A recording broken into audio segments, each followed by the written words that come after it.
I were to say to you, "'Tis the season to be jolly," you guys already know the answer. And why do you know the answer? Why is it? Because you're all familiar with the song, the lyrics of the Christmas song. And you also know it's the time of year that Christmas is just around the corner. How do we know that Christmas is coming? How do we know it's coming up? Well, because you can look at your watch, you can look at a calendar, and you can see that we're about to head into the final month of the year, December. And of course, we know Christmas always happens in December, December 25th. And it's also cold outside, so you know, oh, it must be winter. The Greeks called this linear time that we understand it, chronos. And we get our word chronology or chronological order from this word.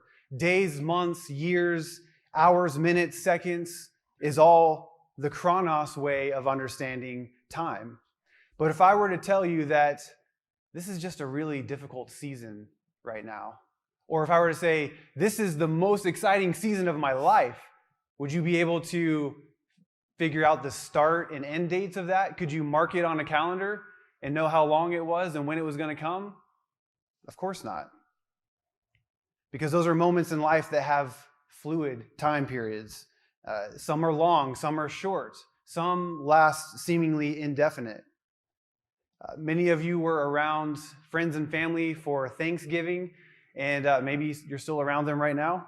At any moment during your holiday, did you just lose track of time? Did you lose track of time? Were you enjoying the moment so much that in the blink of an eye, all of a sudden you realize that, oh man, it's time to go? And while you may have been visiting with your family for a set period of time, whether you're with your family for 2 days, 3 days, just 1 day, a few hours, that's a chronos amount of time. But there were probably moments during that visit when you didn't seem to be bound by the clock and completely lost yourself in the reminiscing, the laughing, the conversations that were being had.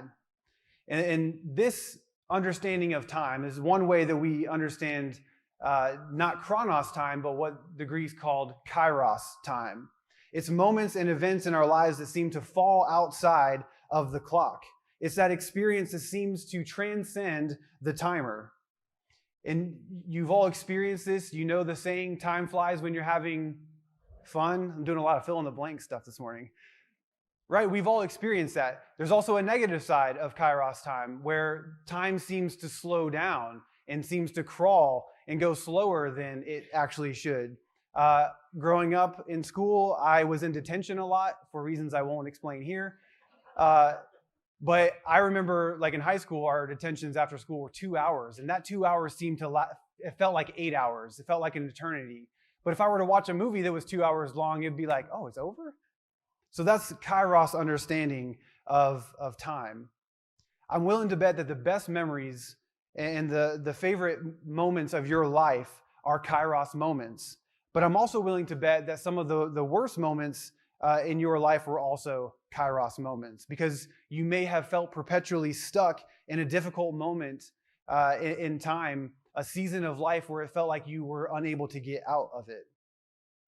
Advent is the season of spiritual preparation and waiting for the coming of Christ. And the word Advent comes from the Latin adventus, which means coming.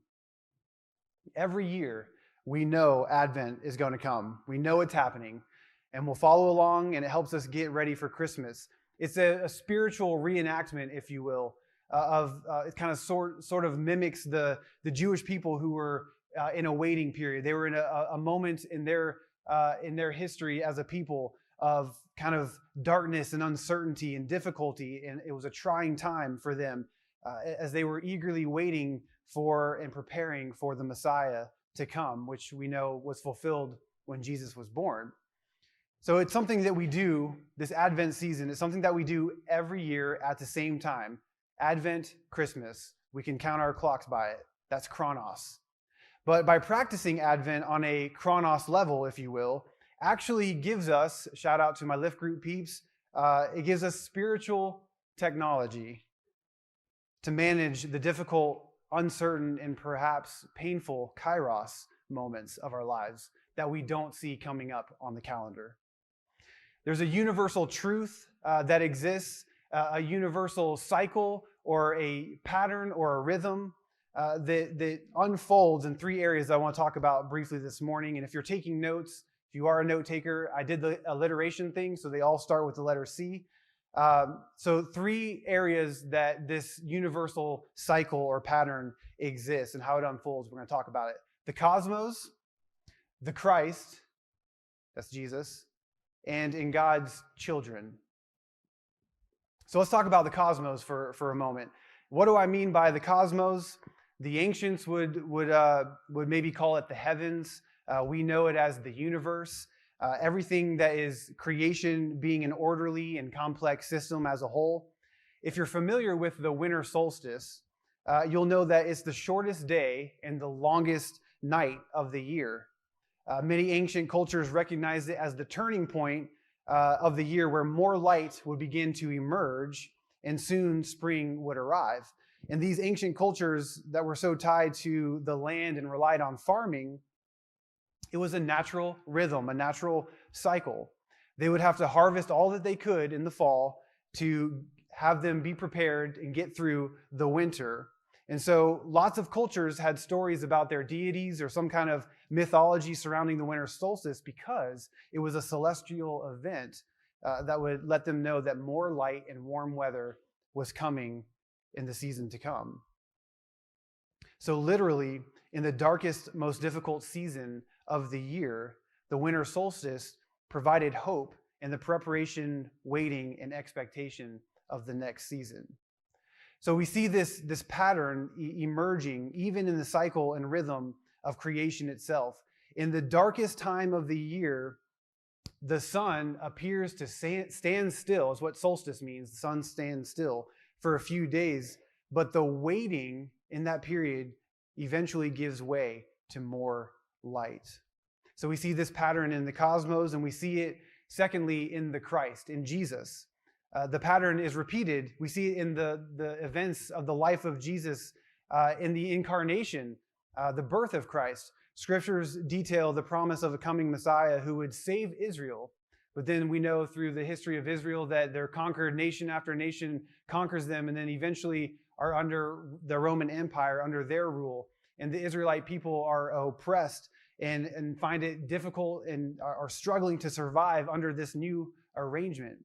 And maybe even start to begin to question God's promise that he was going to send a Savior. So it was considered a very dark and uncertain time for them in their history. And yet, a remnant of faithful people waited and prepared and still hoped that the Messiah would come. And of course, he does. He's born in Bethlehem. So there's the pattern. But we also see the pattern repeated in the other events of the life of Jesus. It could be argued that Jesus' whole life was a struggle of sorts. It was difficult for him. He had to wrestle with things. His own people rejected him. Even at the very beginning of his birth, his family had to flee to Egypt so Jesus could escape death. His own people turned against him. The people that were in his inner circle, like Peter, deny him. And eventually we know in the story of Jesus, his passion, crucifixion, he suffered greatly on his way to the cross. And then, of course, he dies on the cross. But we know the story. After his death, he's 3 days in the tomb, and after 3 days, he's raised to new life and lives again. So now going back to the winter solstice for a moment. It's the reason we celebrate the birth of Jesus on December 25th. And before you get mad, let me say the history of this is up for debate. So I'll say that. There's lots of different arguments as to why we celebrate Christmas on December 25th. But one of the arguments that I felt was most compelling when I was reading this is that Christians at this time in history have come after lots of ancient cultures already who celebrated the winter solstice and had these stories and rituals and practices surrounding the winter solstice. And Christians living in the Roman Empire would have been familiar with the Romans, and they had a winter solstice. They celebrated a god, Sol Invictus, that was the Roman unconquered sun god. And so they would have been familiar with this. They celebrated on December 25th. The ancient Celts had a celebration around the winter solstice, but their celebration was actually on the day of the winter solstice itself, which was December 22nd. And so the early Christians, familiar with all of this, saw that and said, you know what, you're half right. You almost got the story right. So the early Christians saw that, you know what, Jesus is the unconquered S-O-N, not the S-U-N, and he is the light of the world. But instead of celebrating the birth of Christ, the light of the world, on December 22nd, which was the day of the solstice, they kept it on the 25th. And how many days between the 22nd and the 25th? It's 3 days. So they saw this as like, wow, that's telling the story of Jesus right there. Jesus, 3 days in the grave. He dies 3 days in the period of waiting in darkness and then is raised to new life. So many believers thought this was divine proof or affirmation that this is actually a good and proper time to celebrate the birth of Jesus. And so we see this pattern repeating and repeating and repeating: darkness, waiting, light, death, burial, and resurrection. And then we see the pattern repeating in God's children, in us. Jesus' followers have long said that there were 3 incarnations of Jesus. The first one being in the flesh when he was born as a baby in Bethlehem. The second at his return, the end of time, in power and glory. And then the third one, his daily incarnation in our hearts, in us. James Finley, a Christian clinical psychologist and Christian mystic, points out this idea of Christ coming into our own moments of despair, hurt, or uncertainty by recalling the events of Jesus' birth, by saying, there was no room in the inn. There was no room in the inn, but God came anyway. When we find ourselves in the middle of maybe some rough and rugged, unfinished business in relationships, hurt, pain, darkness, despair, we might wonder, how can God enter into that? When it seems like there's no room, he comes anyways. Waiting and preparing for Christ to come into our lives is not about cleaning ourselves up so that he'll come to us. It's about waking up to the fact that he comes to us even in the questioning, even in the doubts, the struggle, the pain, the loss. New Testament writers would put language to this pattern and this cycle that we see in different ways throughout Scripture. But James, the brother of Jesus, would say this: consider it pure joy, my brothers and sisters, whenever you face trials of many kinds, because you know that the testing of your faith produces perseverance. Let perseverance finish its work so that you may be mature and complete, not lacking anything. Trials, refining, maturity, darkness, waiting, light, death, burial, resurrection. Paul would say in Romans, we also glory in our sufferings because we know that suffering produces perseverance, perseverance, character, and character, hope. So the invitation for us is to lean into the universal pattern or rhythm or cycle of darkness, waiting, light, death, burial, resurrection, trials, refining, maturity.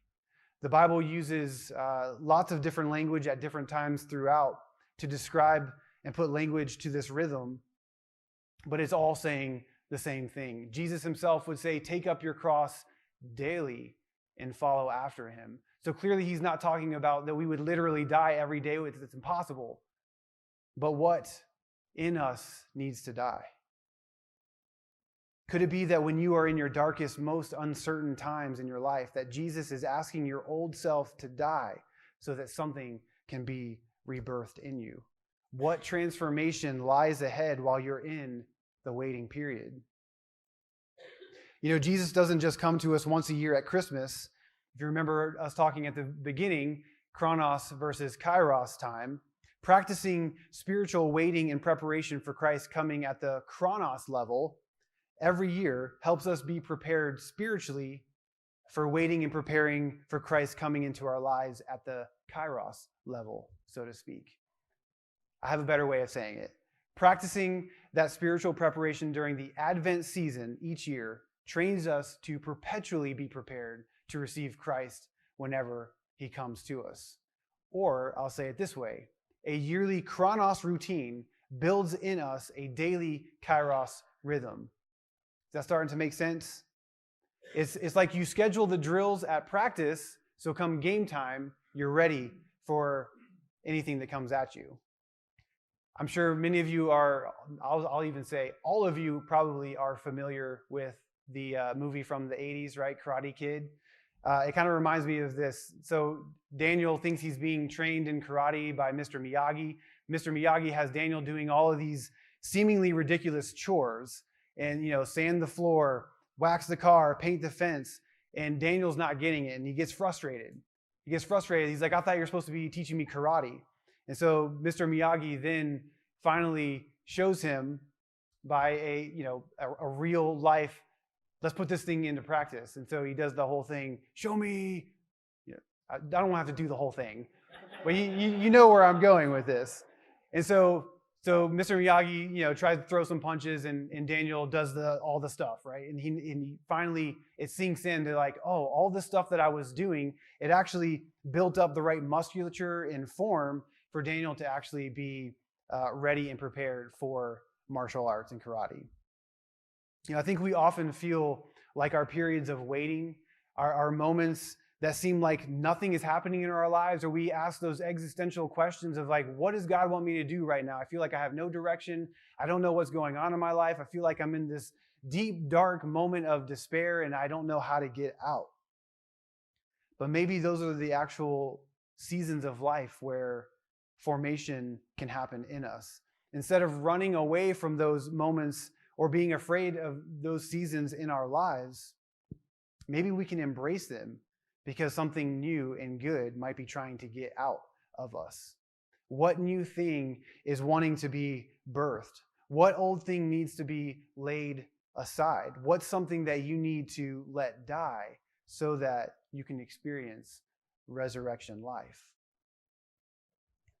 There was a poet named Denise Levertov, and she writes in this poem called The Annunciation. It's about the birth narrative of Jesus that we find in the Bible. And she says this in the poem: arrived on solemn grandeur of great wings, the angelic ambassador standing or hovering, whom she acknowledges a guest.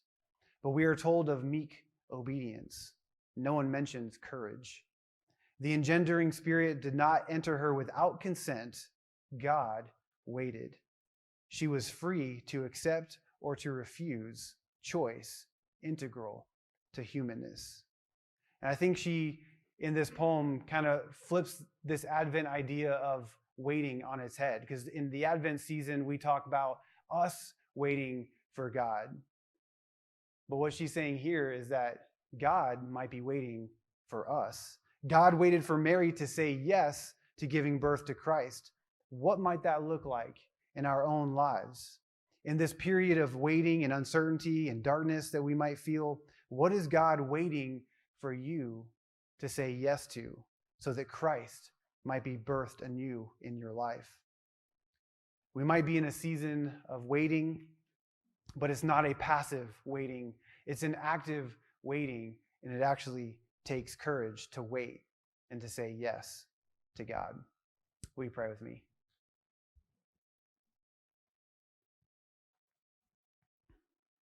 God, we are so grateful for this time of year to spiritually prepare our hearts so that we can not miss Christ coming at Christmas. And as we've been saying, God, I pray that in this season, it would build in us a musculature, that we would be practicing being prepared so that we can receive you when you come into our lives at any moment, not just in November and December as we get closer and closer to Christmas Day.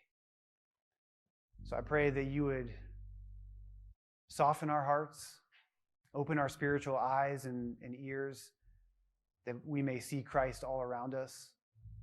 And even more importantly, that we would see Christ in us.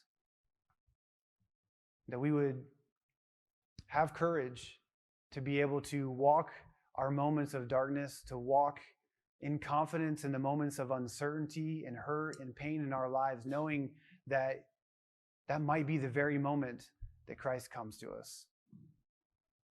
Would we be willing to step out in faith and let something die in us so that we can live that resurrection life?